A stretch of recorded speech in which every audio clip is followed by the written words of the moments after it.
हिंगोलीच्या माथा गावामध्ये काल चक्रीवादळाचा कहर पाहायला मिळाला आणि या चक्रीवादळामुळे गावकऱ्यांचं मोठं नुकसान जे आहे ते झालेलं आहे। घरांची देखील पडझड झालेली आहे।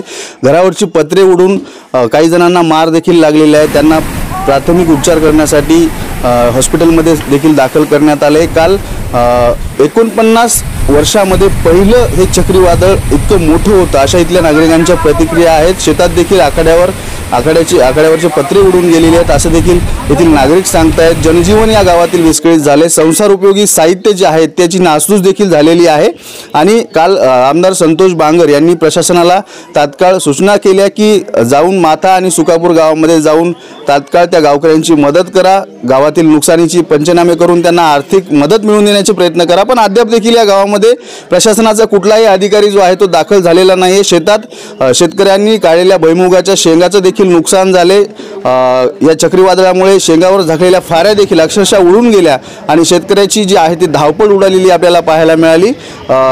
गावामध्ये परिस्थिती अशी आहे की झाडाची फांटे जे आहेत ते तुटून पडलेले, झाडं देखील जमीन उद्ध्वस्त झालेले आहेत आणि या नुकसानीमुळे या गावकऱ्यांचे प्रचंड हाल होताना पाहायला मिळतात। रात्र जी आहे त्या गावकऱ्यांनी जागून काढली आहे। गावामध्ये पाण्याची सोय नाही आहे। संसार उपयोगी साहित्याचं नासधूस झाल्यामुळे कालची रात्र ही विदाऊट जेवण्याची सुद्धा या गावकऱ्यांनी काढलेली पाहायला मिळाली आहे। तेव्हा मोठं नुकसान जे आहे ते हिंगोलीच्या सुकापूर आणि माथा या गावामध्ये आपल्याला पाहायला मिळते। प्रशासनाचे अधिकारी तात्काळ या ठिकाणी येऊन शेतकऱ्यांच्या झालेल्या नुकसानीची पाहणी, घरांची पडझड आणि जमीन उद्ध्वस्त झालेल्या फळबागा या नुकसानीची पाहणी करून त्यांना आर्थिक मदत मिळवून देणार का हे पाहणं तितकंच महत्त्वाचं आहे।